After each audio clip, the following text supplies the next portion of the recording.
All right, well, let's go ahead and do a formal roll call, but I believe we do have a quorum. And I'll start with Director Alvarez, Director Gray, Chairwoman Gray. I'm here. Thank you. All right, Director Williams. Here.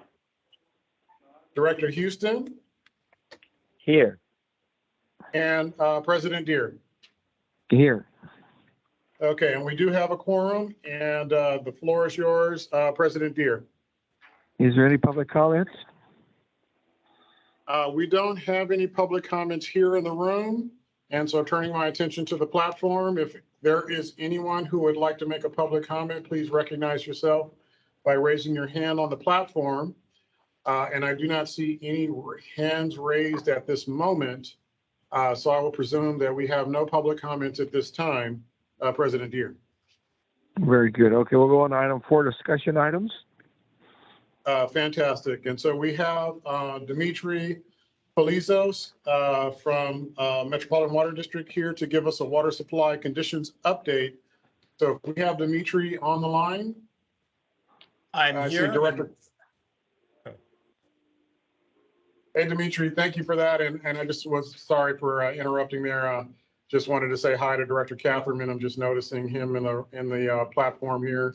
Thank you for joining us, Director. So please, Dimitri, take her away. Great, will do. Thank you, and good afternoon, President Deere, members of the and directors. Appreciate having the opportunity to talk to you all about our water supply conditions and a brief outlook of where we might be heading here. Let's see, there we go. So I'm going to cover our 2022 supply demand balances, kind of give you the latest and greatest on our hydrologic conditions, and then some of the considerations that we're taking into account as we plan for a potential dry 2023 and beyond. So to start off with our balances, I'll just click through these here and get straight to the punchline. Yeah, so our current supply and demand gap is 322,000 acre feet. And if you've been following us along all year, we've been presenting this to our board at Metropolitan through our wisdom presentations. That number has decreased pretty significantly since the beginning of the year. That was closer to about 600,000 acre feet, that supply demand gap. But through efforts of conservation throughout our service area, we've been able to drop our demands a bit, and then also efforts in developing supplies, procuring transfer supplies, and what have you. We've been able to increase our supplies a bit, and so that gap has been shrinking, and it's currently at 322,000 acre feet, through which we will satisfy that through our existing storage supplies that we have in storage. And that's quite significant to be in a third drought year and to only really draft that amount of water from our storage accounts. And this graphic here shows us the end of year balances through time. And you can see in past droughts, we have drawn more significantly on storage. I'll draw your attention to 2014, where the end of year balance there, we dropped 1 million plus acre feet in one year. So one signal or indication of how well the region is doing in preparing for managing through droughts and water use efficiency efforts, which has really been key in helping us manage through this unprecedented dry cycle. So as they always say, the devil's in the details. And so where that storage is located and how much access we have to our storage is very important. And that's become very, it's come to in the foreground here as we've experienced these very low state water project allocations that has put a big strain on our supplies and our storage on the state water project. So we group our storage programs here in the 3 key categories: the state water project in blue, the Colorado River storage programs in orange, and our in-basin storage shown in gray. And what you see in all of these is that, and these charts are showing end of year balances for each of those groupings of storage programs. We've been pulling pretty hard on all of our storage programs in the past few years in order to get through and help us manage through these dry years. And that's what this graphic is showing. It's also indicating how much water we have access to in the upcoming year. So although we have about 500,000 acre feet of storage on the State Water Project side, and that's the top left graphic there, we only have really access to about 95,000 acre feet, and that's primarily because most of that storage is in groundwater basins, and so it takes time to actually extract that out of those. So we have 95,000 acre feet of available storage to us next calendar year. We know that our initial State Water Project allocation is 5%. That's an additional 95,000 acre feet. But that combined is still not enough water to satisfy the projected demand for the State Water Project exclusive areas or dependent areas. And so that is why Metropolitan did seek out human health and safety supplies to add to our available storage that we have for that area. So a little details on what's happening there. We'll talk a little bit more about the Colorado River supplies. The 1.48 million represents water that we have both in Lake Mead and also in the ground Desert Water Agency and Coachella Valley Water District. We have a partnership with them to store water there. We'll talk about the different considerations that we need to think through as we look at potentially tapping into those supplies as we go into next year. All right, so a little bit about the hydrologic conditions first. So you probably have heard this in the news. They like to put these nice little fancy catchy names to various years, but we are now in what's called a triple dip La Nina, which apparently is not something that we have seen. We don't see this often. I think it's been a whole 100+ years that we've seen this, but these are back-to-back 3 years in a row La Nina years. So what does that mean? Typically, La Nina does mean drier and warmer conditions for the western part of the United States, and that certainly has been the case at least in the last 2 years. What this graphic here is showing on the left is the seasonal precipitation outlook. So this is a 3-month outlook. And so what it's telling us for our imported water supply watersheds, which I've circled here, both in Northern California and the Upper Colorado River Basin, it's telling us pretty much equal chances of having above normal precipitation or below normal precipitation. So it's not really telling us a whole lot, unfortunately, for those two important watersheds for us, but it is what they put out there. To read this graphic, anything in green indicates areas that have chances of above normal precip, and the tan and brown areas are the chances of below normal precipitation. Unfortunately, in Southern California, as you can see there, most of the region is covered in that tan or golden brown color there. So they are, at least for the next 3 months, anticipating below normal precip here locally. So take that for what it is. There's not a whole lot of, I have done this for many years now, and I've seen pretty much it go either way on the long-term seasonal forecast. So we start looking at some closer, we hone in on what's happening in the next month, and that's what this is looking at right here. And for here, most of the watersheds are indicating, at least for the month of December, above normal precip, and we have already seen that in the first few days of this month. Equal chances for Southern California, at least for the month of December. But what I normally look at is the 7-day forecast, because there's a lot more, in my mind, more credibility in what's happening there. And again, we're seeing pretty significant rainfall, at least for the northern part of the state of California, which is, of course, important for our development of supplies on the State Water Project. So we've already seen 2 good storm systems come through. This is telling us in the next week, this is good through next Wednesday, that we should anticipate additional storm systems. So that's all good news. So what does that mean? What have we actually seen on the ground? Well, these graphics here are going to give us a sense of what the snowpack is doing. So for the Northern Sierra snowpack, we're currently at 155% of normal. So that sounds good, but keep in mind we are still early in the water year, and as we saw last year, anything could happen. And last year, we also had a very good December, as you can see from that dash line. The shaded blue region is the average, what we typically see, and that's average is, I think, a 20-year average. But what we saw last year was concerning. A great start in December, but things pretty much stopped as far as precipitation goes. And so we didn't see much snowfall. In fact, when we typically peak in the month of April with our snowpack, we peaked in January. In the 3 months that we expect to develop snow, January, February, and March, we actually started seeing that snow disappear, started to melt. Hopefully that won't repeat, but it is a possibility. It has happened, and it happened as recently as last year. So we'll keep an eye on those developing, the hydrologic conditions there. On the upper Colorado River Basin, about normal right now. But unfortunately, though, for that system, being in a 20+ year drought situation, one normal year is not going to get us out of the drought, of course.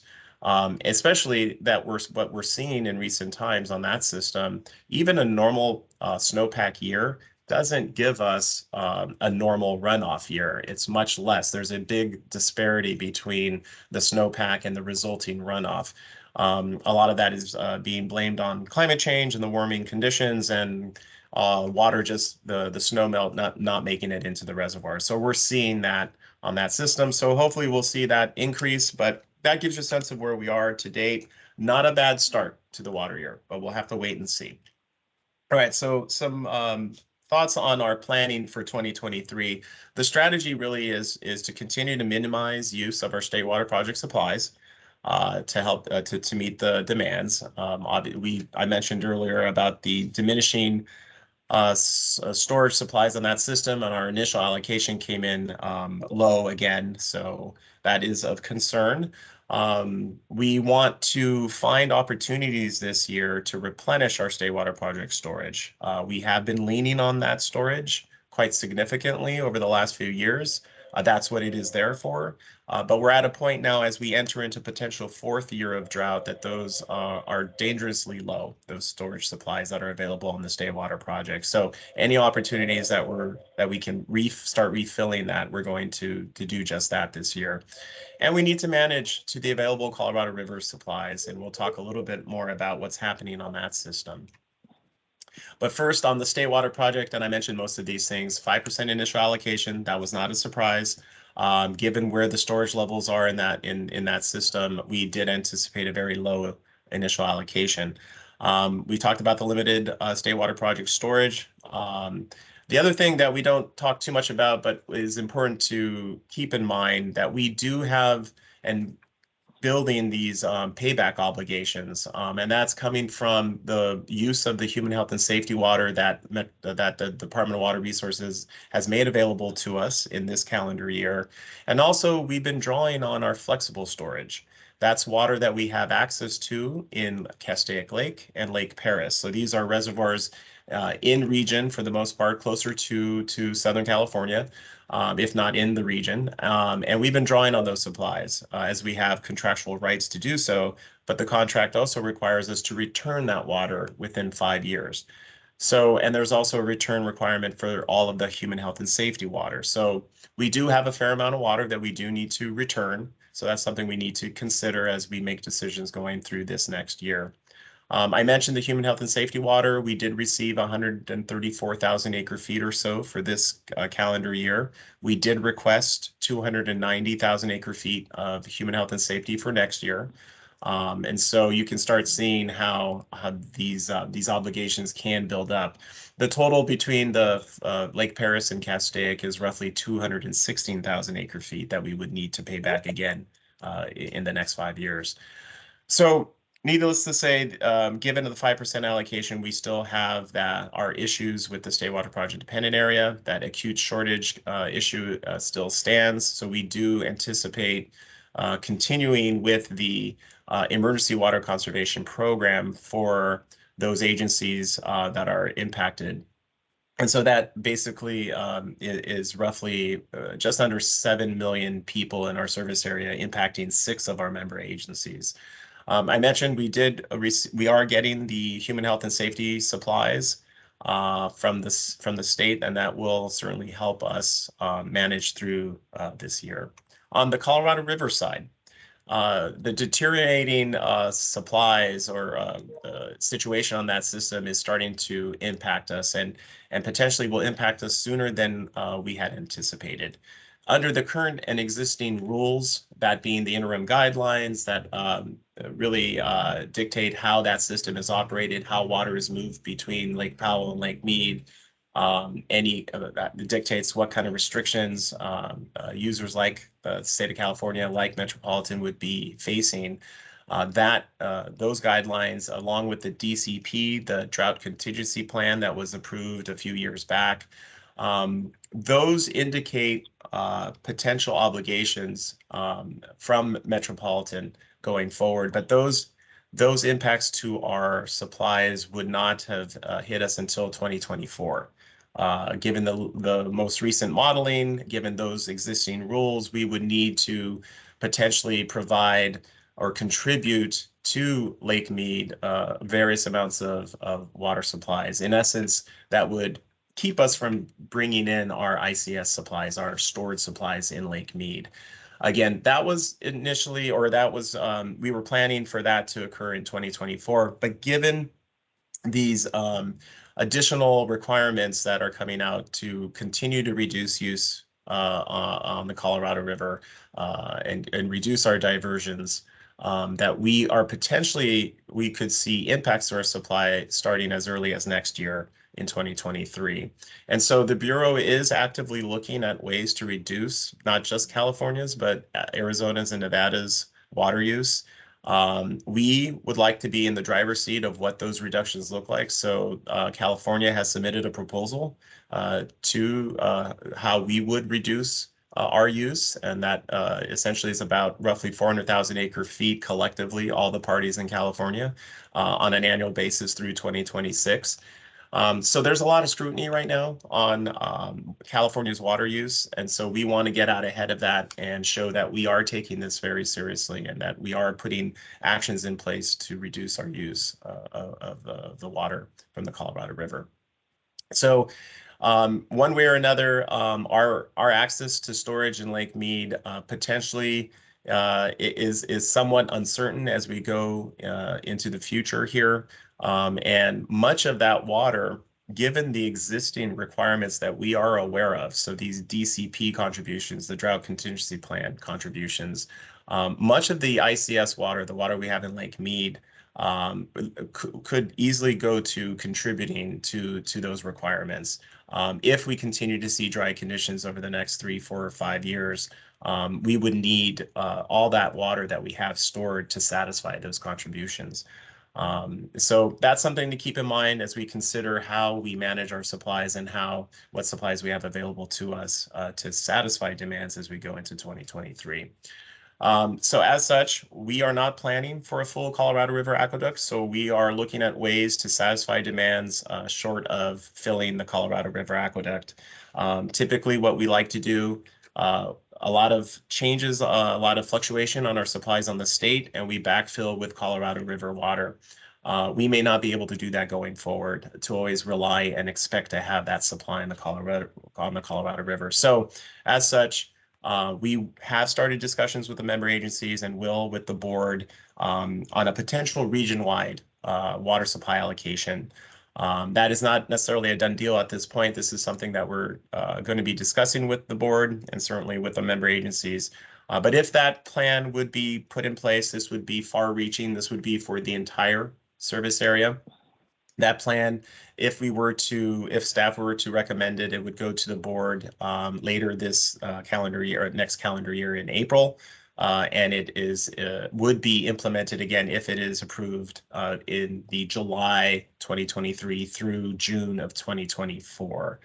But what we are bringing to the board next week is actually a resolution that does a couple things. The purpose of it is to reaffirm the regional drought emergency that we have put into effect back in November of 2021.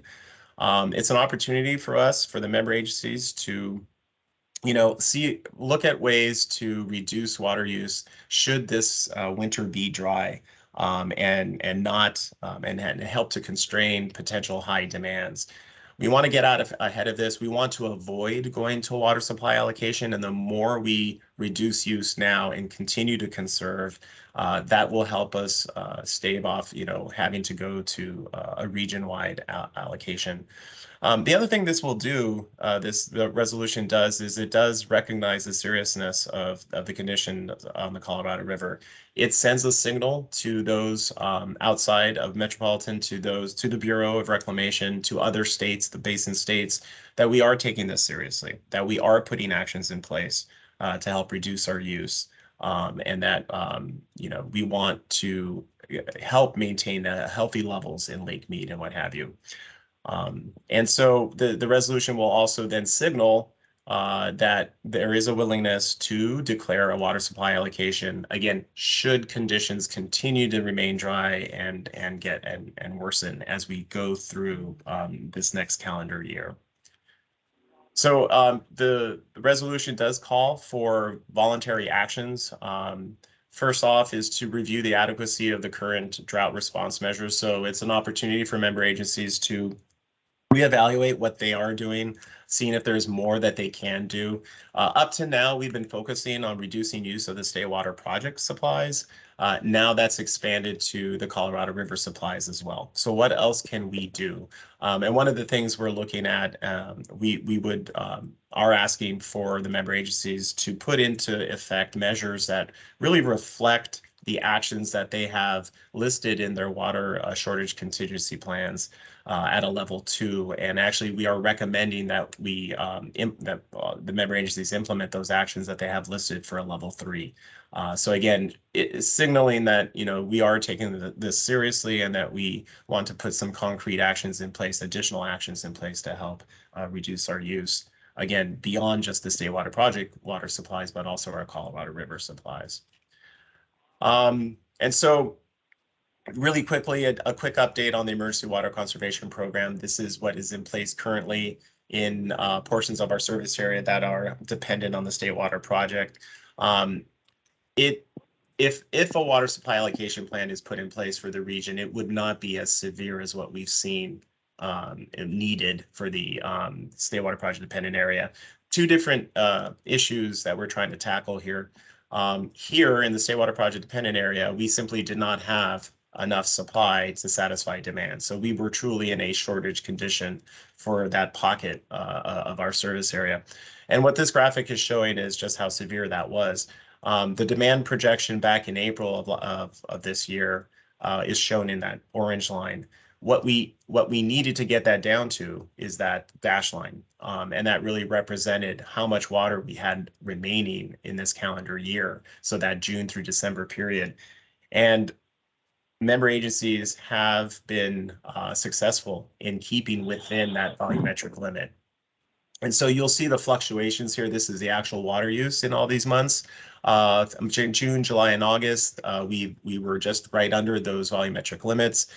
In September, you see a big drop off. There were some operational constraints that the city of Los Angeles was not able to take this highly turbid water event that was happening in Castaic. And so they had enough flexibility in their system to avoid taking in that high turbid water. And they're making up for that in the month of October. So that's why you see that kind of bumping up the water use above the limit. But the important thing to note here is that cumulatively, with all the member agencies that are affected here, they're all staying collectively within the volumetric limits.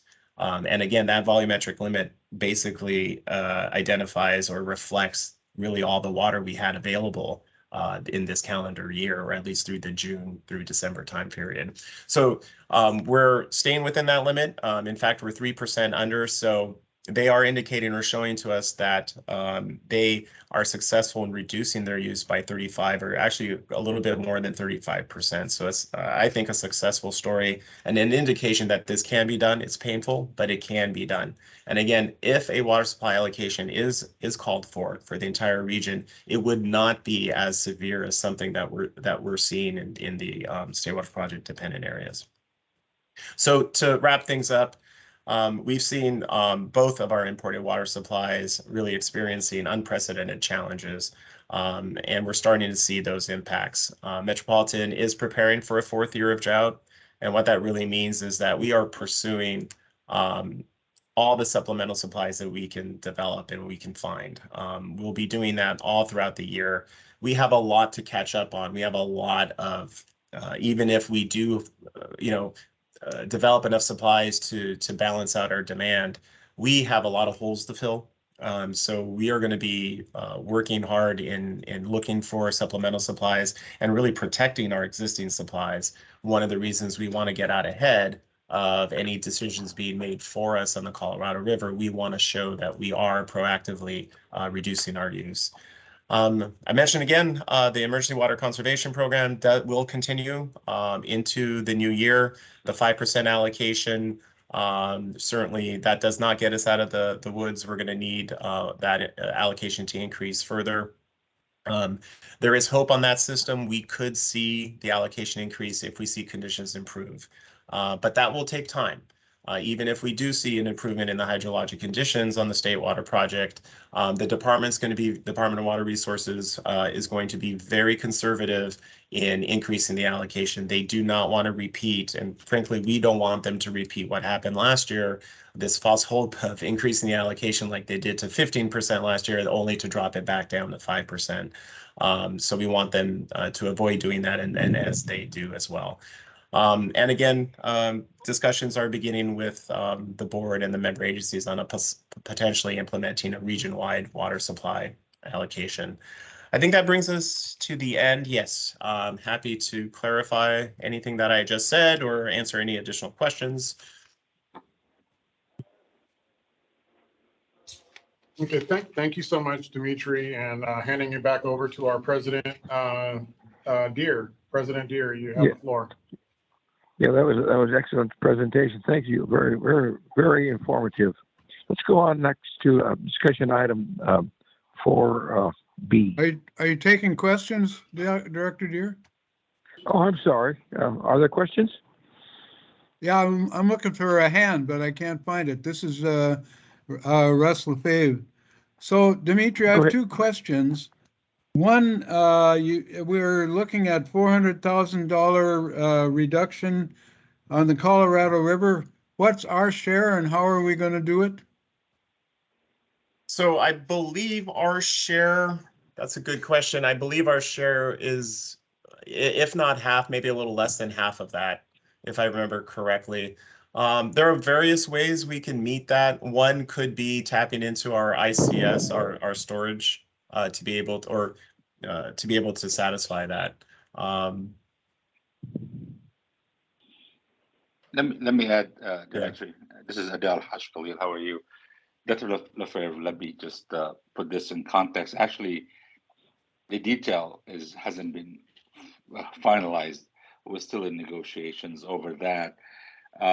We are working with our partners in Palo Verde and with IID and with Coachella, trying to come up with what's the number. The biggest thing that we are now looking at is the funding that was provided by the Bureau of Reclamation under the Inflation Reduction Act to allow us to apply for some fallowing under the first tranche of money. And we applied for our region from PVID and BARD to get some funding to increase our fallowing. And also there was some similar efforts by Coachella and by IID. But it's all being done, but the biggest issue that we're dealing right now is how we can come up with the overall strategy for not just California, it's lower basins and the upper basins to meet the 2 million acre feet that's required by the Bureau of Reclamation. The Bureau have said that they will go on their own if we don't get to a voluntary agreement between the states. We are working hard. We had meetings this week and we have meetings next week during CRUA to further negotiate. I think the preference is to come up to a holistic agreement for all of us versus having one mandatory action by the feds, and that's being followed up on a meeting with all the 7 states on Tuesday next week. And there'll be some side discussions with some of the partners here. So the 400,000 has been out there. There's some detail to it, but still it's not fully out there yet in terms of the exact numbers. But the majority will be IID. There's some from Coachella and some from PVID and Metropolitan. Sounds like a real challenge. I do have another question which adds to the confusion. I hate to use the term threatened, but I will note that Reclamation has I guess, threatened to make us deal with evaporation. How is that included in this? There's actually an ask actually by the upper states for this to happen. We have stood the position that evaporative losses and system losses should not be taken off the top. We think that's already included in the delivery that we have, and our position is we will do the cuts. Let's just not go there, because I think that's it's going to undermine our negotiations and the existing agreements that we have in place. So what we're saying to everyone is we understand there is evaporative losses and system losses, and we're dealing with those, but to cut from the delivery that amount, the loss and the evaporation is not going to go away. So basically, you'll be double impacted by it, not just single impact. If you take the water away from before you deliver it to you, and then the water is going to be conveyed through canals and reservoirs, and that evaporation will happen. So basically, you'll be getting double charge for the same thing. So we're saying to them, let's not do that. Let's just continue the way we are, and that's protected by the compacts and the agreements and the Arizona versus California agreements, that we should not address it that way, but rather address it into a voluntary reduction in our use, and everyone should be part of it, not just California. So we're working through it, and we're trying to not go there. And however, we're open to discussions later on. The other thing that you'll be interested in is staff on the remediation team is really looking hard at ways to actually do reduction and look at evaporative losses from evaporation in the reservoirs and the canals. There is some good success that happened in Bard, down close by Yuma, where they did some lining from the fallowing money that we gave them, which helped reduce losses. So I think we need to, one, defend this discussion and for now just focus on one cut rather than double the same cut. And the second thing is we need to invest here in looking for ways to invest in the infrastructure, whether it's solar, floating solar, canal lining, and other things in both the farming community and our infrastructure to reduce evaporation and losses. I think that makes a lot of sense and certainly is a good argument. But I wonder how Reclamation is. Well, you're dealing with the Reclamation, I guess, and trying to get them to accept it. Okay. I'll be Thanks, Adele. We met with them recently here last Friday and Monday, and we're meeting again. I'm going to see the secretary, assistant secretary on Friday, and then next week in CROA as the Colorado River Users meeting, there'll be amazing, heated negotiations and discussions. So hopefully we can come to a consensus across the 7 states and Mexico. Good luck. Thank you.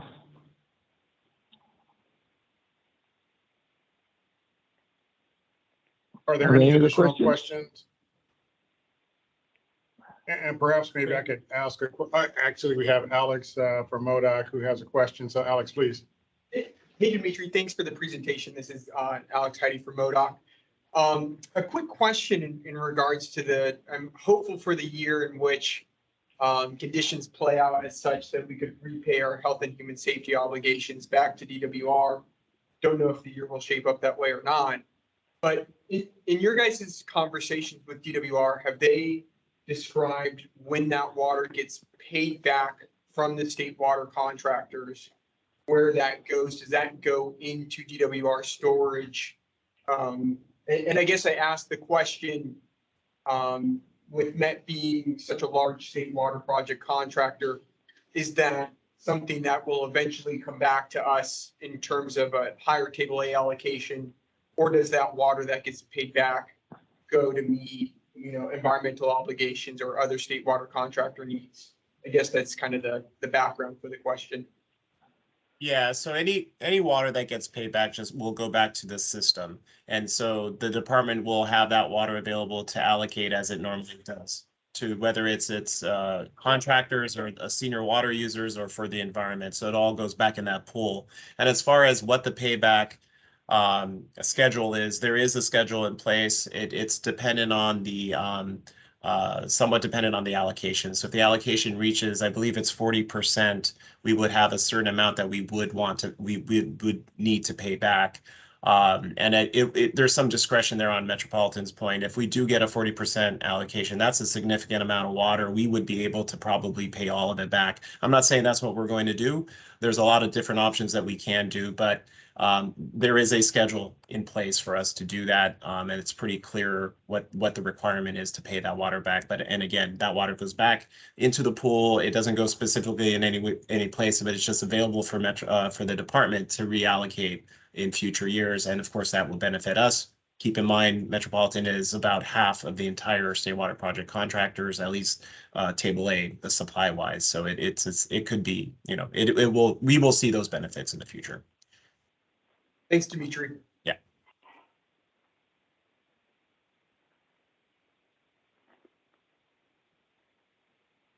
All right, are there any other additional questions out there? Don't see any hands raised. I believe we've also provided the presentation through a link in the chat. Is that correct, Desiree? Thank you for doing that. Maybe just a real quick question of my own. Are there any additional insights that you can share about what we can do locally, perhaps, along the lines of the voluntary reductions, multi-agency sign-on voluntary reductions, any areas of focus that you would kind of encourage us to focus on? So I think it's unique to every agency. There's different opportunities and challenges that each agency has. So they know best how to best, address these concerns or this call to, implement these actions. I'm not as familiar with West Basin's level 3 actions, but if there's anything in addition to what you are already doing that you have already listed in those water shortage contingency plans, we're encouraging folks to implement those. But, it's all about getting the message out there to the public to reduce their water use, focusing outdoors, because that's where we could see, big gains in water reductions. That will then reduce the use of Metropolitan, and that alleviates the stress, the need for those imported supplies and to help us manage through. So I think there will be many opportunities going forward to figure out what the best approaches are. And certainly as we discuss the water supply allocation plan and different actions, more insights I think will come out of those discussions as well. So just Greg, I think one area that to add to what Dimitri has said is the focus on the outdoor usage, and really we are doubling down, as you know, on non-functional turf, and the trying to expand the rebate program. We are pursuing some funding from the state right now to really add to that effort. There is also the other available installations that we offer through our rebate program, which is the bewaterwise.com. We're looking for some of the things that you can add to your meter to really better manage the water consumption and the budget, that people can come in and we will pay large portion of that. It's about $100 some that will pay $100. You can request that and install it on your meter, and that will give you on your phone access to data on how much the usage is, what's happening, and then you can establish a budget to give you warning if you have anything running in the house, if you have a leak. Those are things that will be really something that we will push hard on, and we'll have more discussions with the board on as part of our retreat back in hopefully in February, about what things we should really double down and invest in. But we're looking for more funding also from the Bureau of Reclamation, who are interested in permanent retirement of turf to reduce our consumption from the Colorado River. So Brad and the team and Dimitri and everyone has been working hard on going in. So I would say outdoor usage and better management of your water by using technology. And thank you, Dimitri. Thank you, Adele, for both of those areas of encouragement and focus. And certainly here at West Basin, we've been promoting quite a bit on the removal of turf. And I think there probably is some additional ways to lean in on that with our partner municipal organizations as well as our retailers. And so I think that certainly is something that we can kind of take a closer look at and exploit more of those opportunities. Thank you for that. All right, anyone else have any comments or questions? I really appreciate, you know, the more interactive caucus here. So anybody has any thoughts or questions before we turn it back over to Director Deere? President Deere. Yes, Chairwoman go Gray. ahead, Director I Gray. just want to thank Dimitri for the report today and Adele for his comment. So I just want to make those comments this morning. Thank you.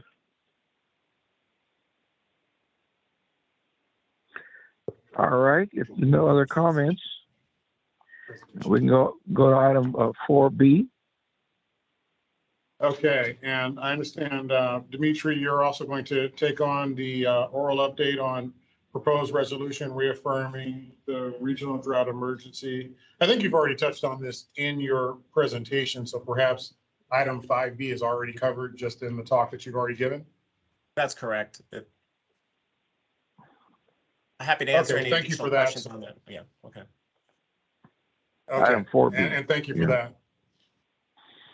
So it appears that takes us, President Deere, to item 5, which is MWD Other Matters. Are there any other matters? Okay. President Deere, Adele here. Just want to say some of the things that we are doing in this board meeting coming up is there'll be discussion with the board on the 2023 legislative priorities and principles for Metropolitan. That's on the table for discussions that will frame our advocacy and the work we do with our legislators, both in Sacramento and DC. We'll be accepting funding from the earmark grants that we got from the state in the budget. There'll be a resolution to accept $80 million to be spent on accelerating the Pure Water project in Carson, which you also will be a great beneficiary from, along with our partners in WRD, Central Basin, and others. And also there'll be another resolution to accept an earmark grant funding that we got from the state for $50 million to shore up our conveyance to create resiliency and address the state water dependent areas. Those things will be before the board. And there'll be an update on regenerative farming work that's being done in PVID to show how we can really farm in a smart, responsible way. Also, there'll be some update on the sustainability, resiliency, innovation, and the climate action plan by staff. So it's going to be a busy board meeting, and also it'll be a great discussion regarding many of the things facing us, especially regarding the this effort that Dimitri talked about, which is a resolution to reaffirm the emergency condition on the drought. We want to give people a heads up. This is just a warning sign. Just let's start preparing for it over the next few months. In 2023, we'll be talking about the need for allocation if necessary, and that will be further discussion with the board. So those are kind of what's on the table. You have a busy year coming up. Any questions? I think that Okay. really, thank you, Adele, Go for ahead. those additional remarks. Do we have any other MWD items to discuss? I don't believe so. We have item 6, consent calendar, nothing there. Other board items, we have nothing listed. MWD board information items, we have no additional items listed for that, pending items, other items. So that could take us to our director's comments and future agenda items, if you so please, President Deere. Are there any director's comments? I guess those that had comments already made their comments. We'll go on to item 12 is adjournment. So this meeting is adjourned. Thank you very much, everyone. Okay, and again, I also want to add my thanks and wishing everyone here happy holidays. Thank you, everyone. Bye. And if you can join us in our next caucus in person, we'd love to have you here in Carson for our next caucus in January. Thank you so much.